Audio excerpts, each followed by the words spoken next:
Cornelius Vanderbilt, the Commodore of the 19th century. Industrialization in the 19th century created the foundations of the modern socioeconomic system, such as the modern consumer society, the indifference towards pollution, and the capitalist markets in place today. And while this urbanization was at the aid of a growing population along with improving technology, robber barons such as Cornelius Vanderbilt expedited the rapid growth of our industrial economy. As a kid, he was always drawn to rail work. His parents were poor and his father earned his living by providing low-level transportation services. At age 11, he began working for his father. Vanderbilt was quite the inventor. The Journal of Education even considered him a truly energetic, simple, active young man with a strong sense of what the citizen owes to the country into which he has been born.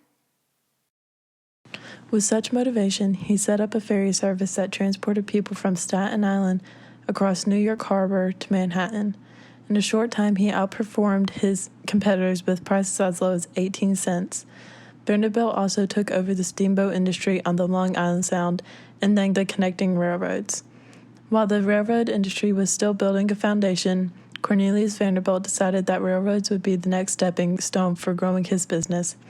Instead of building new railroads, he took the easy route of buying existing railroads. Piece by piece, he connected more railroad lines, reaching Chicago, creating for that time the largest American system of railway transportation, the New York Central Railroad. With the creation of this New York Central Railroad, people and consumer goods could travel from New York to Chicago faster than ever before. People were able to find jobs in new cities with low prices, and goods could be more easily transported. Cornelius Vanderbilt's legacy lived on to his sons. Cornelius pressured his son, William Vanderbilt, to combine railroads to reach further than he ever did. Many other railroad lines followed in the footsteps of the Vanderbilts and connected existing railroads. During the Civil War in 1862, President Abraham Lincoln signed the Pacific Railroad Act, which said they could connect the Central Pacific Railroad of California to the Union Pacific Railroad Company to have the final piece of what would be considered the first transcontinental railroad. With railways becoming larger, it caused problems with scheduling the trains due to time differences. So, in 1883, America and Canada had to divide North America into 4 major time zones to fix the problem. These time zones are similar to the ones we use today. Cornelius Vanderbilt monopolized the railroad industry and left a huge impact. In fact, on February 4, 1887, the Interstate Commerce Act created an Interstate Commerce Commission to oversee the conduct of the railroad industry. With this act, the railroads became the first industry subject to federal regulation. This ensured that railroad owners, such as the Vanderbilts, did not singly determine the prices of railroads. The Interstate Commerce Act is still in effect today, but the United States government has adjusted the act a little bit. It is not focused on railroads anymore, and there is no longer an Interstate Commerce Commission. This is why there is not just one phone company or just one computer company. There cannot be a monopoly. Unlike the Interstate Commerce Act that is still around today, steamboats are not.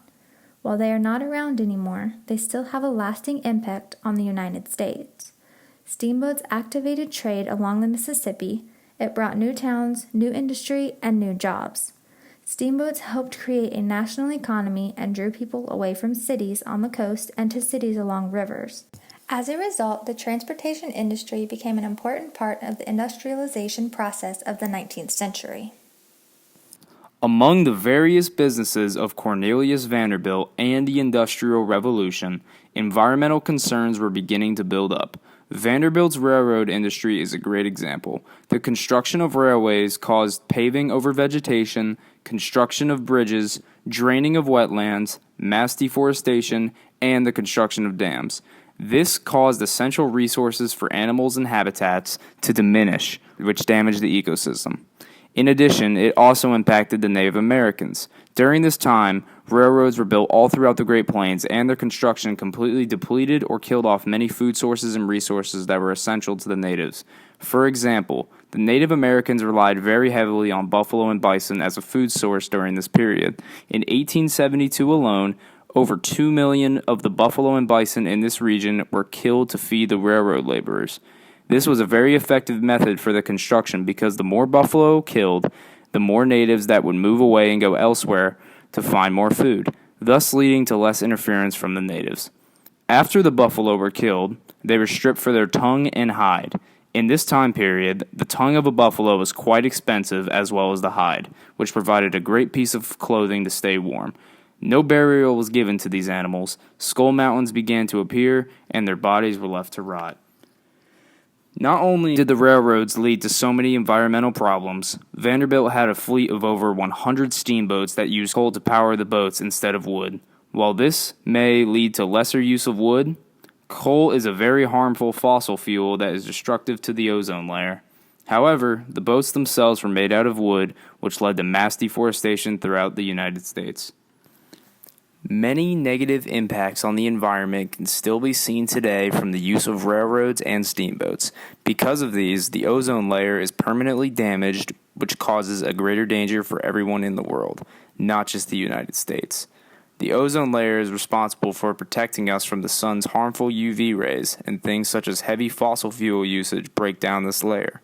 On top of that, the buffalo population is still low in North America and will most likely be the future of buffalo in America. The Commodore exemplified all the traits of a modern-day executive, and the methods he chose for operating his businesses reflects the cutthroat nature of the American corporate landscape. Vanderbilt was extremely well-versed in the science of economics, and because of his savvy nature, the Commodore was often able to knock off any competitors who challenged his empire. A prime example of this would be his ventures into Central America. During the California Gold Rush, Vanderbilt capitalized on the newfound demand to travel west by creating steamship routes traveling across Nicaragua, and he was able to break into the new market by charging a significantly lower fare than his competitors. He was able to charge these fares due to the large size of his fleet, which created fixed costs as opposed to variable costs. According to an 1874 annual report of the New York Central and Hudson River Railroad, the railroad boasted revenues exceeding $31 million and a profit margin of 41.9%. And such a large profit margin indicates that Vanderbilt had no trouble in reducing prices in order to compete. While Vanderbilt's tactics would be labeled as predatory pricing today, the ideology behind his economic strategy is used commonly among corporations now. Due to this, small businesses have significant barriers to entry because they simply cannot compete with the cost.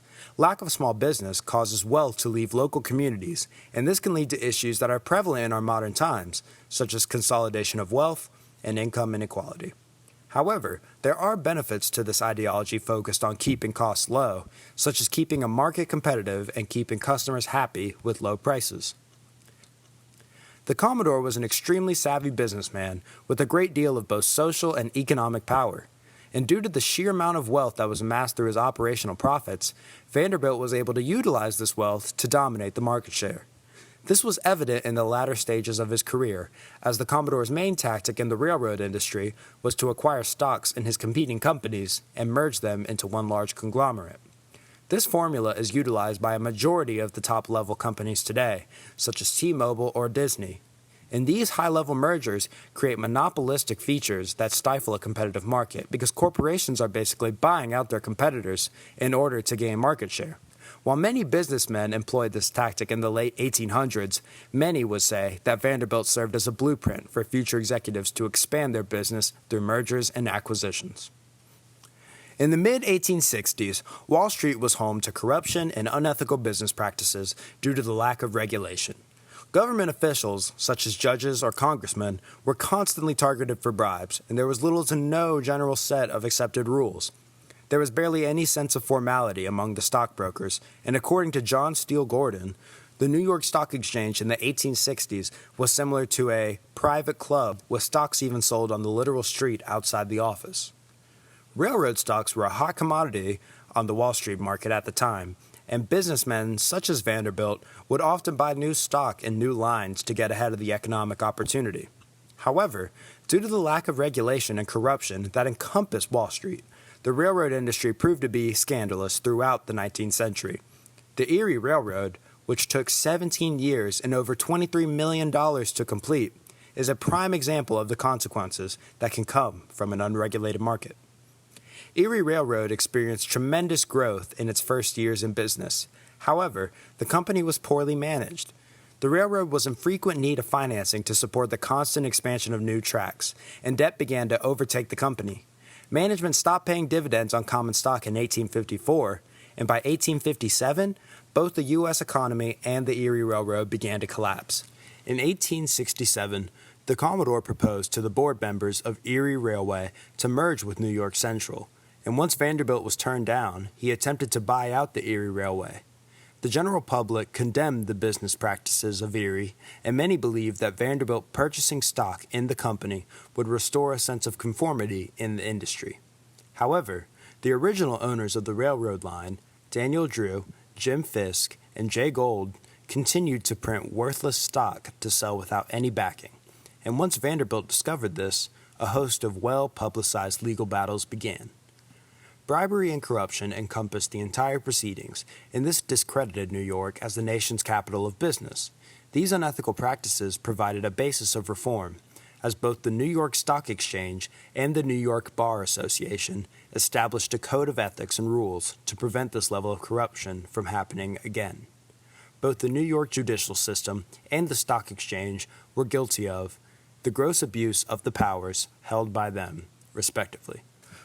With the new legislation and guidelines, both systems are now under much more regulation, and while it is common to see abuses of power, the level of justice is much greater thanks to the regulations passed after the Erie Wars. Due to Vanderbilt's social and financial status, he was one of the few to have the means to challenge the scandalous practices of Erie Railway. The Commodore's initiative to address corruption transformed the functions of Wall Street and, in turn, provided security to the future of the American financial market. Cornelius Vanderbilt died in 1877, but his impact on today's society is still here. Although we only mentioned a few topics that Vanderbilt was a part of, he was definitely involved in so much more. There was also a lot of differing opinions about Vanderbilt. He helped the modern-day transportation and economic system, but at the expense of environmental concerns and unethical business practices. During the 19th century, his public perception was that of vulgar, mean-spirited man who made life miserable for everyone around him, including his family. He treated his laborers and business partners poorly. Despite the fact that he was the richest man in America during the 19th century, he never used his fortunes for the greater good, but for his own personal benefit. However, today we still give him recognition with Vanderbilt University and the induction into the North American Railroad Hall of Fame. Cornelius Vanderbilt, a businessman, robber baron, and innovator, will always be remembered as a major influence in America, regardless of whether he deserves the title or not.